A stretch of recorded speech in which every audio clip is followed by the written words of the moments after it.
भक्तजनों, जब भक्ति की चर्चा हो और भक्त शिरोमणि सुदामा जी की बात ना हो, ऐसा कैसे हो सकता है? भक्तजनों, हमारे श्री प्रभु जिन बातों को दूसरों को कहते हैं वो अपने जीवन में उतारते हैं।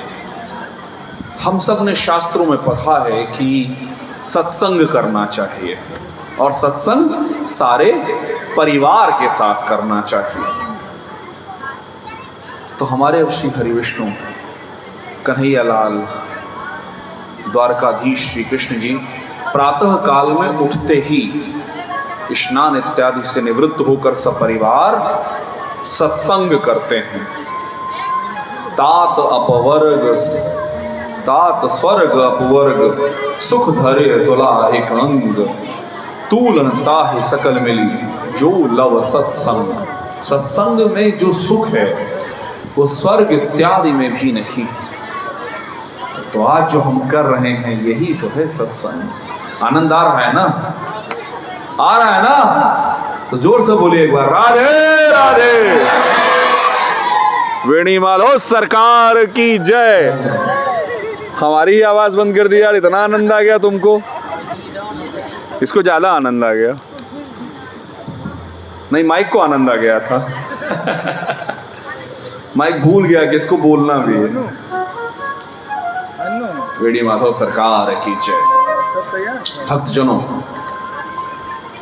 सुदामा जी जो प्रभु के मित्र थे, सभी वेदों के पुराणों के ज्ञाता थे, पर उन्होंने अयाचित व्रत लिया हुआ था। अयाचित व्रत का अर्थ है कि हम किसी से मांगने नहीं जाएंगे। कोई भी आएगा हमारे घर पर जो छोड़ेगा हम उसी को स्वीकार करेंगे। भक्तजनों, कई कथाकार, कई टीकाकार सुदामा जी को बड़ा दीनहीन मजबूर टाइप का दिखाने का प्रयास करते हैं। हम 2 मिनट चुप हो जाएं क्या? भाई कर रहे हैं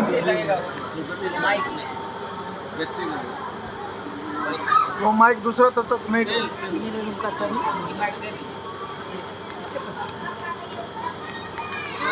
बैटरी नहीं है। आइए ना, एक सेकेंड आइए ना, बैटरी बदल दीजिए। आप आइए ना, बैटरी बदल दीजिए।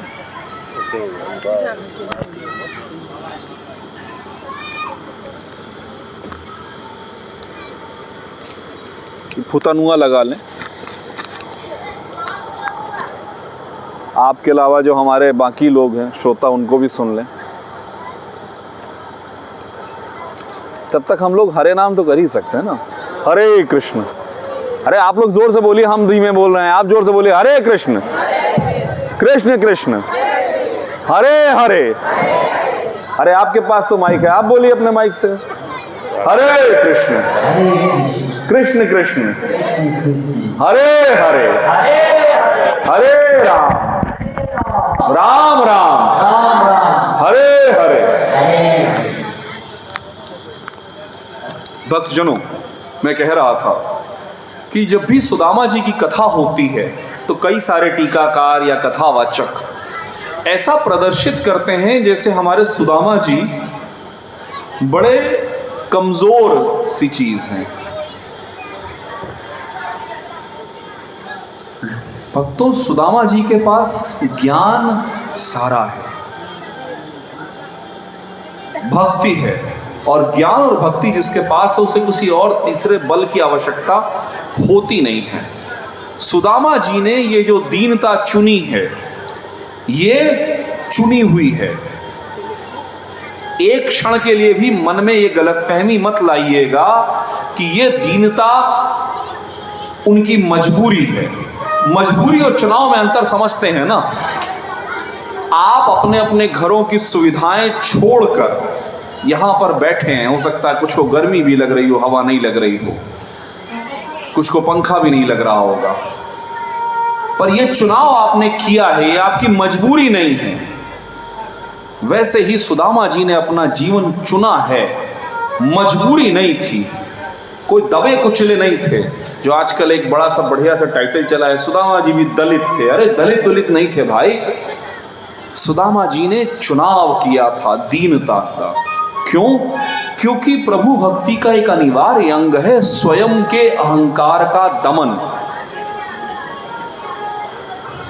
वैसे भी मेरा मत है कि ये कथा सुदामा जी की है नहीं, ये कथा कृष्ण के सखा बनने की है। सखा कैसा होता है, ये कथा जीवन की है, ये कथा हमारी कमजोरियों की है। भागवत के कथाकार ने जब सुदामा जी के गुण लिखने शुरू किए तो सुदामा जी के वो नाम भूल गए, वो गुण लिखवाते चले गए।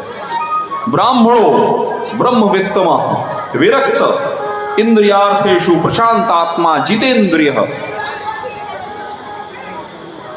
कैसे ब्राह्मण है? वो ब्रह्मवित्तम है। कैसे ब्राह्मण है? वो ब्रह्मवित्तम है। ब्रह्म ज्ञान की जो चरम स्थिति है वो वहां पहुंचे हुए हैं। विरक्त हैं। कैसे विरक्त हैं कि उनको फर्क ही नहीं पड़ता कि भोजन मिला कि नहीं मिला। प्रशांत आत्मा है। प्रशांत आत्मा यानी जहां दुख सुख कुछ छूती नहीं है। चुपचाप बैठ। हमारा मन जो है ना वो एक सरोवर की तरह है। जो लोग थोड़ा सा केमिस्ट्री पढ़ेंगे उनको मालूम होगा कि हर जो तरल होता है उसकी डेंसिटी अलग अलग होती है, घनत्व अलग अलग होता है। पानी में पत्थर मारेंगे तो बहुत दूर तक लहरें जाएंगी।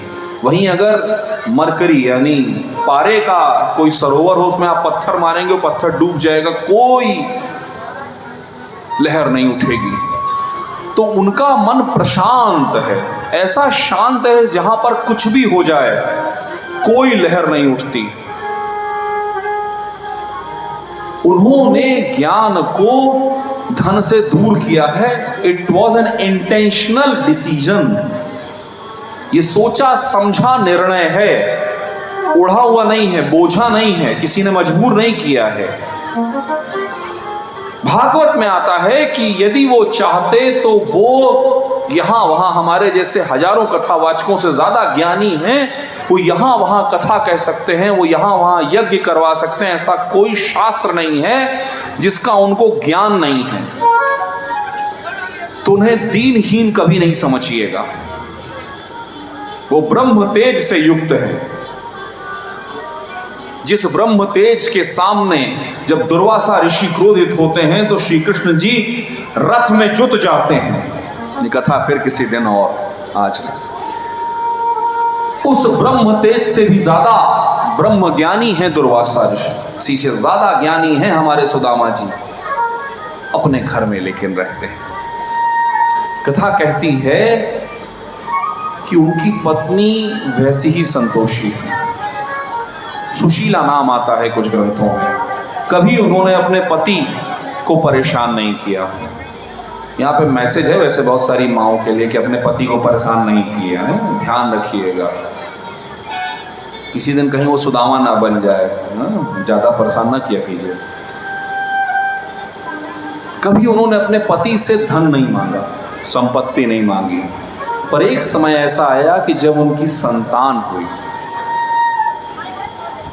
और उस संतान को भूख लगी, फिर ठंड लगी, तब उन्होंने एक दिन बातों ही बातों में सुदामा जी से कहा, सीधे नहीं कह सकती थी कि धन मांग लो क्योंकि धन मांगेंगे नहीं, ये जानती थी।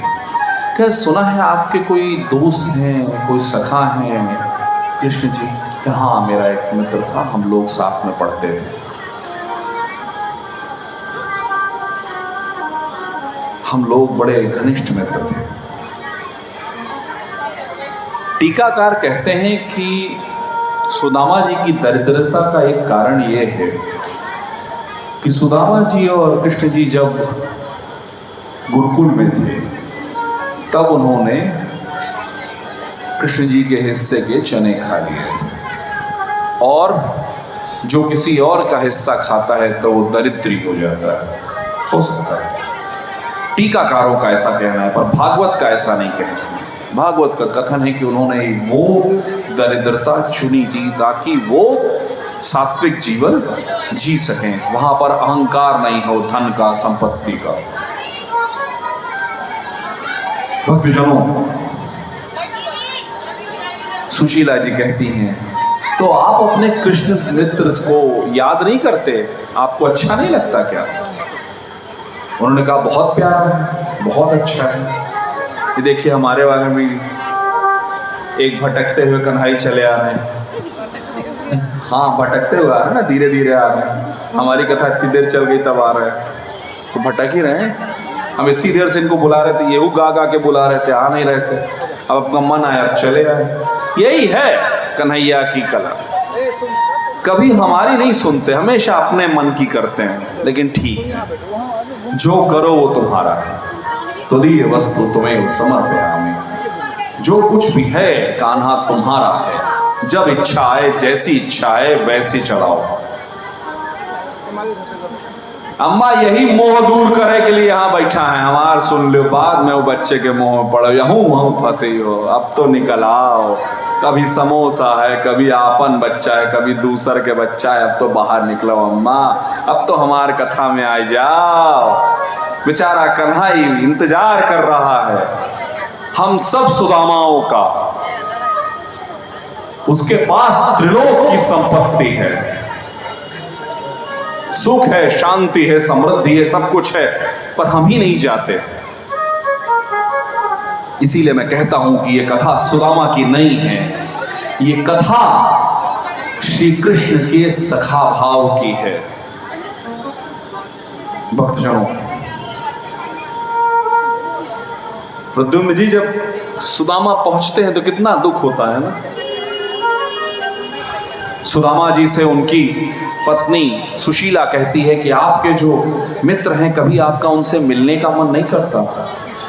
करता तो है, पर मैं जाता नहीं। कि क्यों? सुदामा जी के मन में अभी भी एक खटक भर का अभिमान बाकी है। क्या? कि मैं किसी से मांगूंगा नहीं, मैं किसी से कुछ मांगता नहीं। तो सुशीला कहती हैं कि मैं मांगने को कह नहीं रही हूँ, मैं तो कह रही हूँ कि जाओ कभी मिल आओ। उनका भी मन होता होगा ना, उनके तो दोस्त मिलते नहीं, कि कहाँ है मुझे पता नहीं। कहे आजकल वो द्वारकाधीश हो गए, कहे द्वारका तो बहुत दूर है। कि हाँ, लेकिन बहुत आपको याद करते होंगे ना, बचपन के मित्र हैं। कहे हाँ है तो बचपन का मित्र। कहे तो जाओ मिल आओ। माँ सुशीला एक माँ बनकर बोल रही है। पत्नी के तौर पर उन्हें कभी कुछ नहीं मांगा, पर माँ के लिए अपने बच्चे से बड़ा कुछ नहीं होता। अपने बच्चे के लिए वो दुख में है, भूखा है, ठंड लगती है। सुदामा जी ने कहा कि मैं कैसे जाऊं? खाली हाथ नहीं जाते। ग्रंथ कहते हैं कि राजा, ध्यान से सुनिएगा इस बात को, राजा, ज्योतिषी, गुरु और देव स्थान में कभी खाली हाथ नहीं जाते। फिर दोहरा रहा हूं, राजा, ज्योतिषी, गुरु और देव स्थान, यहां पर कभी भी खाली हाथ नहीं जाते। तो उनका राजा भी है, एक तरह से दोस्त की तरह से सारी समाज को ज्ञान देता है, तो गुरु भी है, देव स्थान भी है, साक्षात देवता है। तो मैं खाली हाथ कैसे जाऊं? तो उन्होंने कहा कि चिंता मत करो, मैं आपके लिए कुछ लेके आती हूँ। माँ सुशीला 4 घर में गई तो 4 मुट्ठी चिवड़ा मिला। कहीं चिवड़ा आता है, कहीं तंदुल आता है। 4 मुट्ठी चिवड़ा, 4 मुट्ठी तंदुल मिला, लेके आई। एक फटा हुआ कपड़ा था, उसको 2 परत किया, उसको बांधा, खा, ये लो ले चलो। सुदामा जी ने कहा ये है, और क्या है हमारे पास?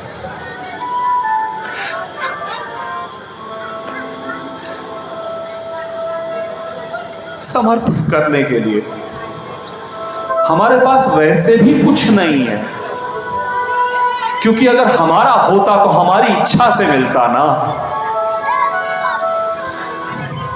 देने वाला वही है, तो फिर उसके सामने हम क्या नया दे देंगे और क्या बड़ा दे देंगे? सुशीला जी ने समझाया कि जाओ, तुम्हारा दोस्त है, बेचारे निकलते हैं, जैसे निकलते हैं थोड़ा सा आगे बढ़ते हैं, कृशकाय शरीर है, बिल्कुल पतला दुबला, जूता नहीं पहनते हैं क्योंकि निरंतर मंत्र जब चलता है। जैसा भैया कह रहा था ना, श्वास प्रश्वास में मंत्र चल रहा है, तो मंत्र चल रहा है, नाम जप में तो फिर भी चल जाता है, श्वास प्रश्वास में मंत्र चल रहा है, तो जूता कैसे पहन लें, शरीर अशुद्ध हो जाएगा। तो नंगे पैर बेचारे बढ़ रहे हैं। सुशीला जी ने जैसे ही थोड़ा बढ़ते देखा, कहते हैं गरीबी क्या नहीं करवाती, भूख क्या नहीं करवाती।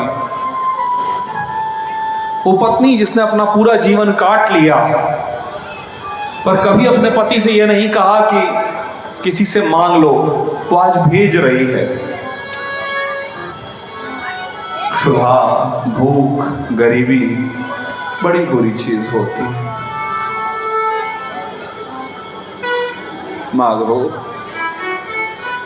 सबको सब कुछ देना, गरीबी मत देना।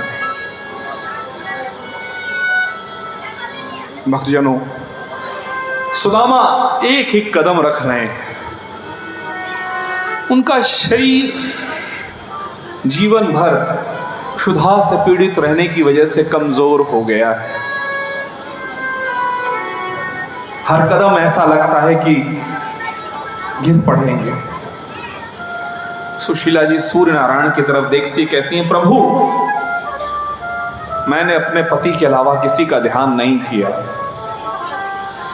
आज मेरे सतीत्व की लाज रख लो।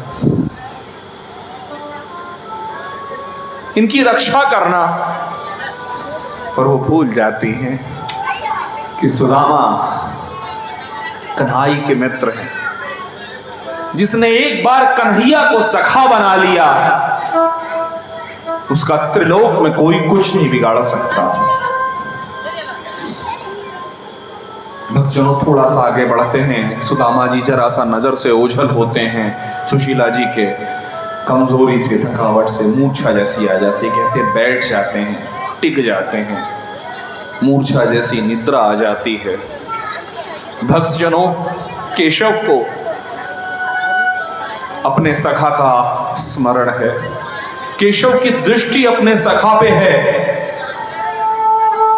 केशव कहते हैं गरुड़ से, जाओ लेकर आओ मेरे मित्र को, ध्यान रखना निद्रा नहीं टूटने पाए, बड़ी मुश्किल से सोया है मेरा दोस्त। उसके मन को भरमाना नहीं है। जैसे ही सुदामा जी को द्वारका नगरी के बिल्कुल दरवाजे पे रख दिया है, सुदामा बढ़ते हैं, आंख खुलती है, देखते हैं ये कहां आ गया मैं। लोग तो कहते थे द्वारका नगरी बहुत दूर है, मैं तो अभी ही चला था, क्या लगता है बहुत देर हो गई, मैं पहुंच गया हूं। आगे बढ़ते हैं सुदामा, लोगों से पूछते हैं कि तुम जानते हो कान्हा का घर कहाँ है? अब ये तो द्वारकाधीश की नगरी है, यहाँ कन्हैया को द्वारकाधीश, श्रीमंत, लक्ष्मीपति, श्रीमान इत्यादि इत्यादि महान नामों से जाना जाता है। क्या हम नहीं जानते कान्हा कौन है? क्या उसका एक नाम कृष्ण भी है? क्या अरे तुम द्वारकाधीश जी की बात करते हो, ये देखो यहां से लेके वहां तक जितने महल हैं, वहां कहीं भी चले जाओ द्वारकाधीश ही रहते हैं। द्वारकाधीश के महल को देखकर सुदामा भयभीत हैं, डरे हुए से हैं, सहमे हैं, बढ़ रहे हैं। रुक्मिणी जी के महल में पहुंचते हैं। वहां द्वारपाल जो है, द्वारपाल ने देखा, उनकी आंखों से मस्तक से, भागवत कहती है वहां कोई दीनता नहीं है सुदामा जी के अंदर, वहां ब्रह्म तेज चमक रहा है माथे पे। वो द्वारपाल हाथ जोड़ता है। द्वारपाल कहता है प्रभु बताएं, रानी रुक्मिणी का आदेश है, महारानी रुक्मिणी का आदेश है, कोई ब्राह्मण आए उसको जो चाहिए पूछे बगैर दे दो। पर क्या कहते हैं प्रद्युम्न भैया?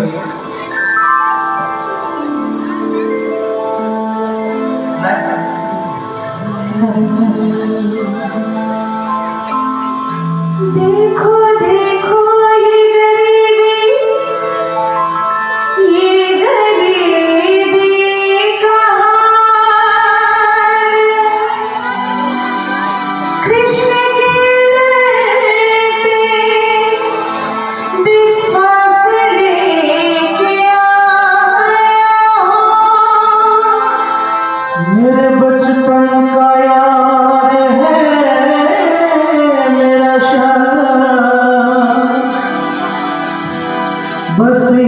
सोच के मैं आस लेके आया हूँ।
भक्तजनों, कथा कहती है कि सुदामा जी का नाम पूरा नहीं ले पाया द्वारपाल। सुदा, उतनी देर में कन्हैया दौड़ पड़े। कुछ ऐसा ही उल्लेख एक और जगह है, अगर आप लोगों को याद हो तो हमने चर्चा की थी, जब द्रौपदी जी ने बुलाया था द्रौपदी को पूरा। कोई बात नहीं, वो भी कथा सुनने आया है, निकल जाने दीजिए, उसको रास्ता दे दीजिए। अरे आराम से, आराम से, डरिए नहीं, डरिए नहीं, धीरे से वो निकल जाएगा।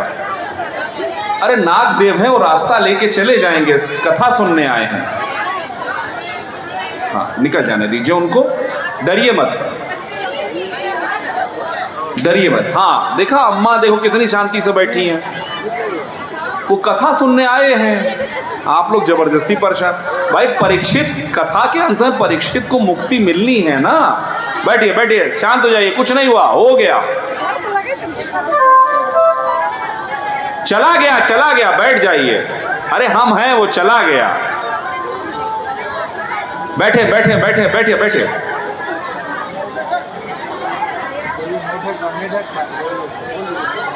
अरे डरिए नहीं भाई, मेढक है, चलिए बैठिए बैठिए बैठिए, डरिए नहीं।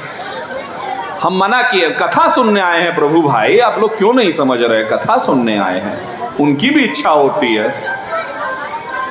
एक आपको छोटा सा, आज सुबह सुबह एक बड़ा अच्छा सा संदेश आया, वो हम आपसे साझा करें कि एक हुए दयानंद जी, जिन्होंने आर्य समाज की स्थापना की। तो उनकी एक कथा आती है, एक घटना आती है कि एक बार वो गए मंदिर में और उन्होंने लड्डू रखा और चूहा आया, लड्डू उठा के ले गया।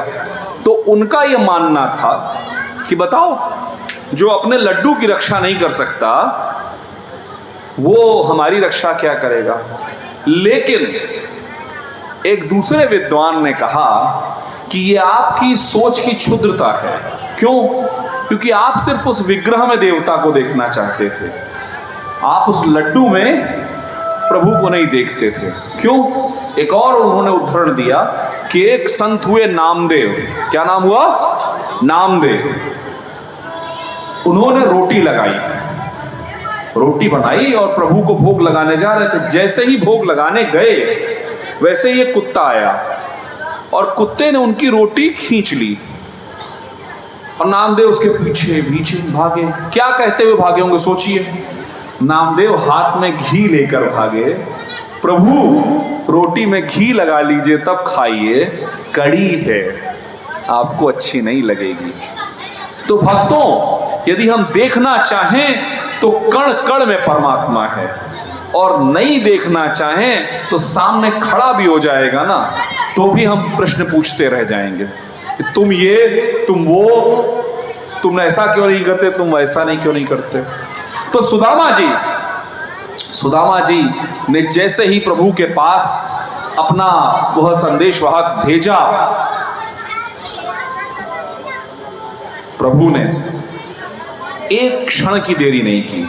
तो मैं आप लोगों से कह रहा था कि ऐसा एक और उल्लेख भी मैंने आप लोगों के साथ किया था, जब द्रौपदी का चीरहरण हो रहा था। जब तक द्रौपदी बाकी सबको बुलाती रही, कोई नहीं आया, और जैसे ही द्रौपदी ने केशव कहा, कन्हैया प्रकट हो गए। साक्षात स्वयं अपने स्वरूप को चीर में डाल दिया और चीर बढ़ता चला गया। हमारे कन्हैया को एक बार हृदय से बुला कर तो देखिए। तुमने खरीदा नहीं था तो बेमोल था मैं, तुमने खरीदा नहीं था तो बेमोल था मैं, तुमने खरीद के मुझको अनमोल कर दिया। भक्तजनों, सुदामा जी के पास कन्हैया पहुंचे, उनको हाथ पकड़ के अंदर ले गए। सुदामा जी के मन में कहीं कोई संशय यदि रहा होगा कि धन समृद्धि में कहीं मेरा कन्हाई, मेरा कान्हा भूल तो नहीं गया, यहां पर कन्हैया क्या कर रहे हैं, उनको लेके गए और अपने सिंहासन पर बिठा दिया। क्या करता है? सुदामा कह रहे हैं क्या कर रहा है रे तू कान्हा, तू अब द्वारकाधीश है। कि चुप, तू मेरा दोस्त है, तू मेरे बचपन का साथी है और परम भक्त है। ये सारा राज, संपत्ति, समृद्धि, ये सब मेरे भक्त के सामने शून्य है। उनका पैर धुलाने के लिए रुक्मिणी जी से कहते हैं जल लेकर आओ। जब तक रुक्मिणी जी आए तब तक उनके पैर को हाथ में लिया और पैर में जगह जगह बिवाई है, कटा फटा है, कष्ट। देखते देखते देखते कन्हैया के अश्रु झरने लगते हैं। कथाकार टीकाकार कहते हैं इतने अश्रु झरे कि पैर धुल गया, पैर स्वच्छ हो गया। भागवत में उल्लेख आता है कि पैर में कांटा लगा हुआ है, नंगे पैर चलते हैं, जूता पहनते नहीं है, कांटा लगा हुआ है, कांटे हाथ से निकाल रहे हैं। एक कांटा थोड़ा ज्यादा गहरा गड़ा हुआ है तो कहे सुई ले आओ। उस कांटे के लिए प्रतीक्षा नहीं कर पा रहे केशव। कान्हा कहते हैं सुई ले आओ। रुक्मिणी जी जब तक सुई लाएं, बेचारी इतनी बड़ी पटरानी, साक्षात लक्ष्मी जी का अवतार, वो सुई क्या जाने। जीवन में कोई सिलाई की हो तो जाने सुई क्या। जब सुई ढूंढे, कन्हैया ने अपने दांत से, भागवत में स्पष्ट शब्द आता है, कन्हैया ने अपने दांत से पैर का कांटा निकाल लिया। आप हमको बताइए ऐसा कोई सखा होगा? द्वारकाधीश जिसके पास त्रिलोक की समृद्धि, वैभव, संपत्ति हो, जिसके स्मरण मात्र से सुदर्शन चक्र आ जाता हो, जिसके पास गरुड़ जैसा वाहन हो, है कोई ऐसा मित्र जो अपने मित्र के पैर से लगे हुए कांटे को निकालने के लिए अपना मुंह लगा दे? सखा बनाना है तो कन्हैया को बनाओ, पति मानना है तो कन्हैया को मानो, जो रिश्ते रखने हैं कन्हैया से रखो। जीवन का कोई ऐसा क्षण नहीं होगा जहां तुम्हें वो अपने साथ नहीं दिखाई देगा। यहां के जितने साथी हैं ना, सब सुख में होते हैं, दुख में कोई नहीं होता, संकट में, विपत्ति में कोई नहीं होता। कन्हैया को लगता है कि सुदामा सकुचा रहे हैं, दुखी हो रहे हैं, उनको ले जाते हैं वो अपने शयन कक्ष में, वहां उनको लिटा दिया। अब धीरे धीरे बतिया रहे हैं, तुम कैसे हो, तुम अच्छे हो, सुखी हो, भाभी कैसी हैं, भाभी विवाह किया? कहे हाँ करना ही था। कहे नहीं, तुम बाबा टाइप के पहले से थे, बड़ा कहानी वानी सुना था। हम कहे ब्याह हुआ किए कि नहीं? कहे नहीं नहीं विवाह हुआ, बड़ी उत्तम पत्नी मिली है। कहे अगर उत्तम पत्नी मिली है इसका मतलब भाभी ने मेरे लिए कुछ तो भेजा होगा। अब बेचारे सुदामा सकुचा रहे हैं, हर तरफ वैभव है, समृद्धि है, लक्ष्मी भरी पड़ी है, और मैं क्या लेके आया हूं? 4 मुट्ठी चिवड़ा। कैसे दे दूं? माधो तो मेरे है ही बदमाश, नटखट, चितचोर। उन्होंने कहा वो देखो कितनी सुंदर सुंदर चित्र बनाए हैं ना। सुदामा जी ने उधर देखा, तब तक छीन लिया। इसी बीच रुक्मिणी बोल पड़ी, क्यों तुम गरीब ब्राह्मण को परेशान कर रहे हो? हमारे कान्हा जिन्होंने कभी किसी से हमें बदतमीजी नहीं की, कहते हैं तू कहां से आ रही है बीच में? गरीब किसको कहा? सखा है मेरा,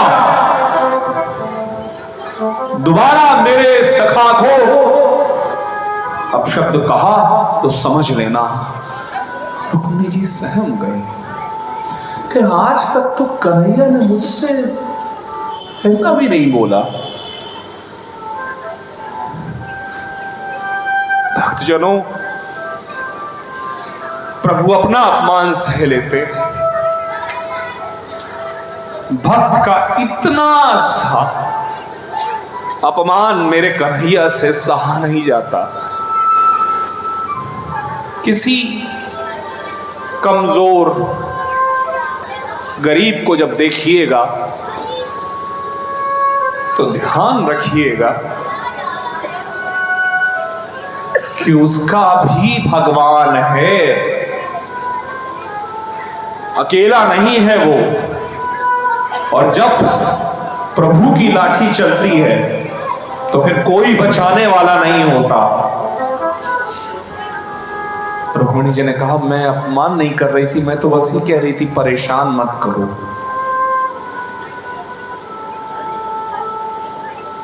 कन्हैया ने कहा, ये मेरा दोस्त देखो मेरे लिए कैसा अमृत लाया है।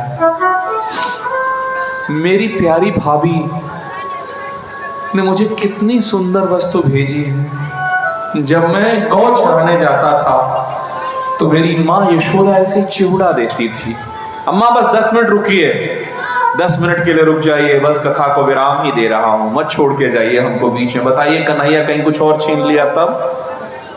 रुकिए ना हमारे साथ। बहुत नटखट है कन्हैया, सब कुछ छीन लेता है, मन छीन लेता है, इच्छाएं छीन लेता है, सारे दुख छीन लेता है ना? ऐसा और कौन है जो ये सब छीन ले? इस दुनिया में सुख बांटने वाले हजारों हैं। आप बड़े आदमी बन जाइए ना,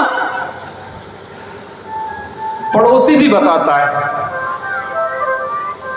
कि जानते हो फलाने जो है ना गोपाल जी, वो हमारे यहां आते थे, अरे वो हमारे यहां चाय पिए हैं। और जब आदमी गरीब होता है ना तो सगा बाई भी कहता है अरे वो बहुत नालायक है। लेकिन मेरा कन्हैया कभी साथ नहीं छोड़ता।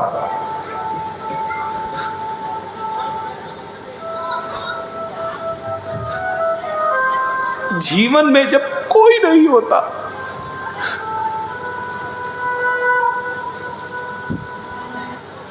तब भी जो होता है वो है परमात्मा।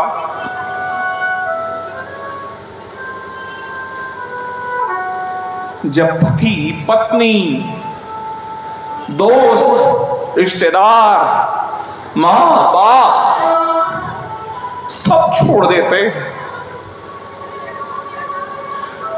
जब प्राणी पतन की गर्त में होता है, अजामिल के जैसा, धुंधुक के जैसा, तब भी जो उंगली पकड़ के निकाल लेता है वो है मेरा कान्हा। एक मुट्ठी चिवड़ा लिया, मुंह में डाल लिया, द्वारिका जैसी सारी समृद्धि उनको दे दी। दूसरा मुट्ठी भरा है, रुक्मिणी जी ने हाथ पकड़ लिया, कह द्वारकाधीश दीनानाथ संभलो, अपने भक्त के भाव में तुम भूल गए हो कि ये पूरा लोक तुम्हारी प्रतीक्षा में है। उन्होंने छोड़ दिया।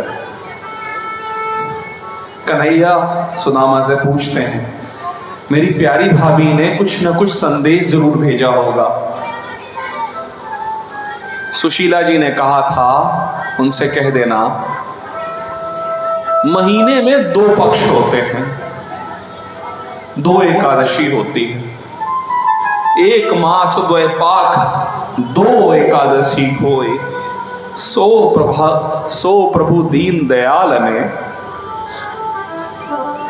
नित दीनी मोह। लोग महीने में 2 एकादशी मनाते हैं, 2 बार व्रत करते हैं। दीनदयाल ने ऐसी कृपा की कि प्रत्येक दिन एकादशी हो रही है। कन्हैया ने कहा, भाभी से कह देना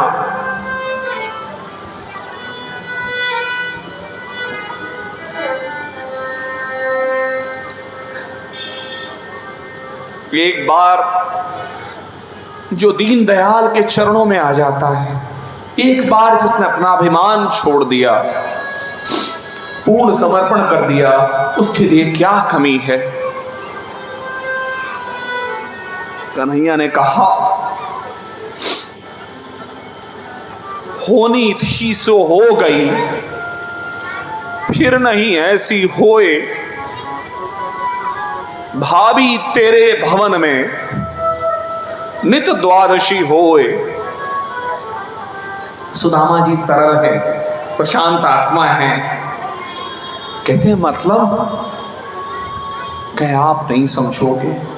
कन्हैया ने वरदान दिया कि भाभी आज के बाद तेरे भवन में कभी व्रत नहीं होगा। कन्हैया ने माथा धोया, कन्हैया ने सुदामा जी का माथा धोया, कहा चंदन लगा दो। अरे देखा माथे पे विधाता ने लिखा है श्री क्षयः, विधाता ने माथे पे लिखा है श्री क्षयः, यानी इस ब्राह्मण के पास ज्ञान होगा, जितेंद्रिय होगा, सर्वसमर्थ होगा, पर श्री नहीं होगी, लक्ष्मी नहीं होगी। कान्हा ने कहा ना, ये मेरा सखा है, विधाता का लिखा मिटा दिया। कहा यक्ष श्री, यानी यक्षराज कुबेर के पास भी जो समृद्धि नहीं है वो मैं अपने सखा को देता। भक्तजनों, जीवन में अगर कभी हाथ फैलाना पड़ जाए, कभी मांगना है तो माधव से मांगो, कन्हैया से मांगो, ये समृद्धि देता है पर बताता भी नहीं है, बोलता भी नहीं है। हम किसी से 10 रुपए मांग लेना, वो 4 लोगों को बताता है कि हमने 10 रुपए दिए थे इसको, ये भूखा था, पर मेरा काम द्वारका की समृद्धि दे दी, एक शब्द नहीं बोल रहा है। अगली सुबह हुई, पीतांबर पहन के सोए थे, सुदामा जी स्नान किया, बाहर निकले, कहे कन्हैया मैं चलता हूं। एक रात भी नहीं रोका, क्योंकि वहां मां सुशीला इंतजार कर रही हैं। क्या जा भाई, पीतांबर पहना हुआ था, कहा इसको ये बदल ले। सुदामा जी ने तुरंत बदल लिया। अब सुदामा जी जैसा भक्त हो, सुदामा जी जैसा सखा हो, भागवत कहती है उनके मन में इतना सा क्रोध नहीं आया। कन्हैया क्या सोच रहा है? कन्हैया सोच रहा है कहीं यहां से पीतांबर पहन के गए तो लोग कहेंगे कि आज तक किसी से धन नहीं लिया, और गया तो द्वारकाधीश से कपड़ा ले आया।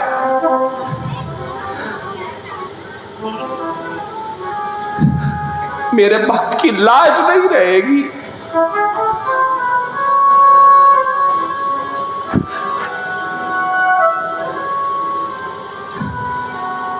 ऐसा है कन्हैया जो सारी दुनिया के सामने अपने भक्त की लाज रख।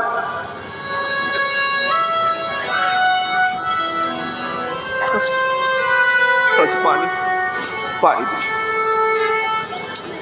आज इस कथा को कहते हुए समझ में आता है कि आखिर ये वो प्रकरण है जहां पे शुक्रदेव को ध्यान लग गया था, समाधि लग गई।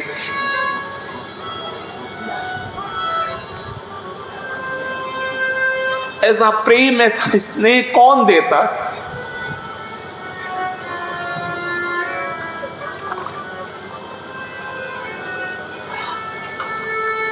भक्तजनों, कन्हैया ने कहा सुदामा जाओ तुम घर। उस तरह से सुदामा को भेज दिया। सुदामा जैसे ही पहुंचे, उन्होंने अपना विशाल महल देखा, भयभीत हो गए। सुदामा मंदिर देखकर डर गए।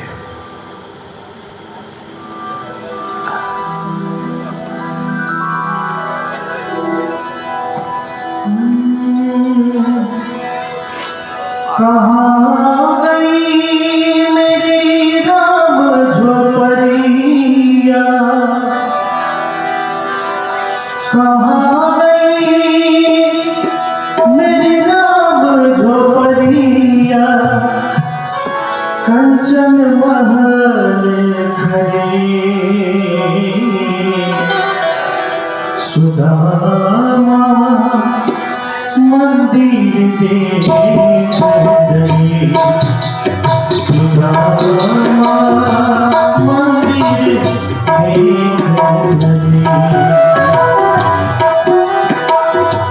कहाँ गई मेरी राम झोपड़िया, कहाँ गई मेरी राम झोपड़िया, कंचन महल खड़े, सुदामा मंदिर देख रही, सुदामा मंदिर देख रही।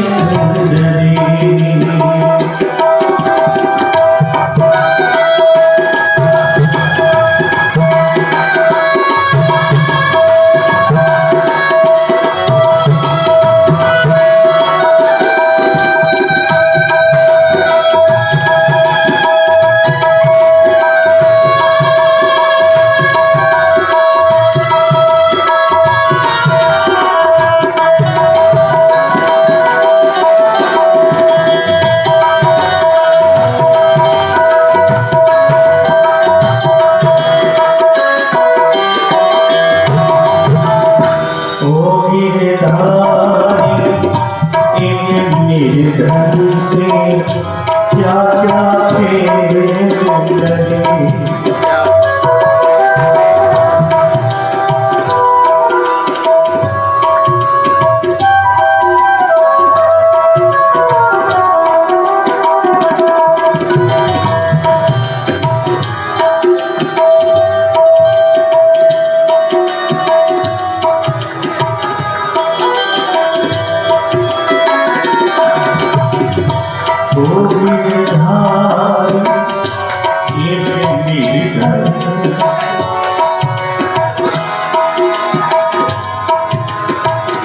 क्या क्या खेल लगे,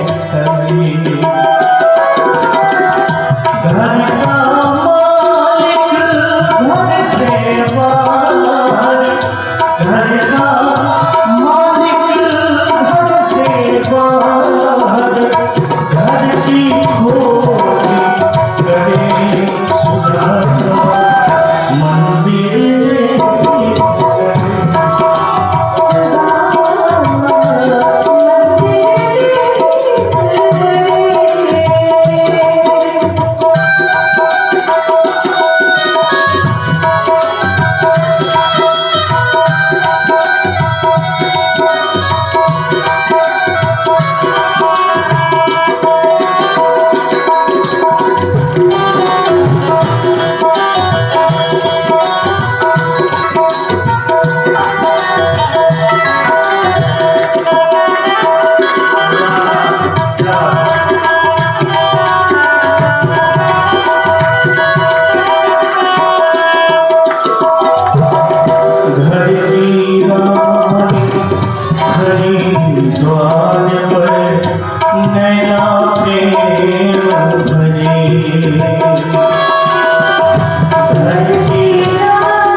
बांके बिहारी लाल की राधे राधे पीणी माधव की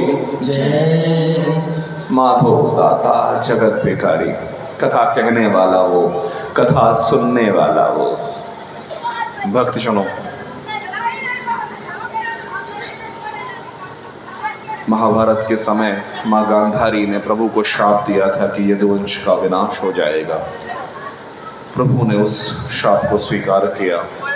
सांब ने ऋषियों के साथ अपमान किया, ऋषियों ने श्राप दिया, मूसल बना, मूसल से यदुवंशों का नाश हो गया। आप जान, इस कथा को विस्तार नहीं देंगे क्योंकि इसमें पाप है।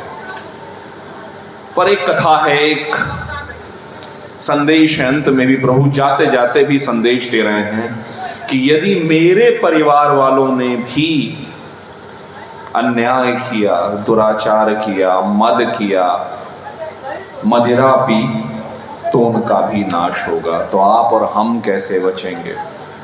तो आज इस कथा को विराम देते हैं। हम प्रभु को गोलोक नहीं भेजेंगे, प्रभु हमारे साथ हैं। इस कथा को हम यही विराम देते। राधे राधे। जय श्री राम।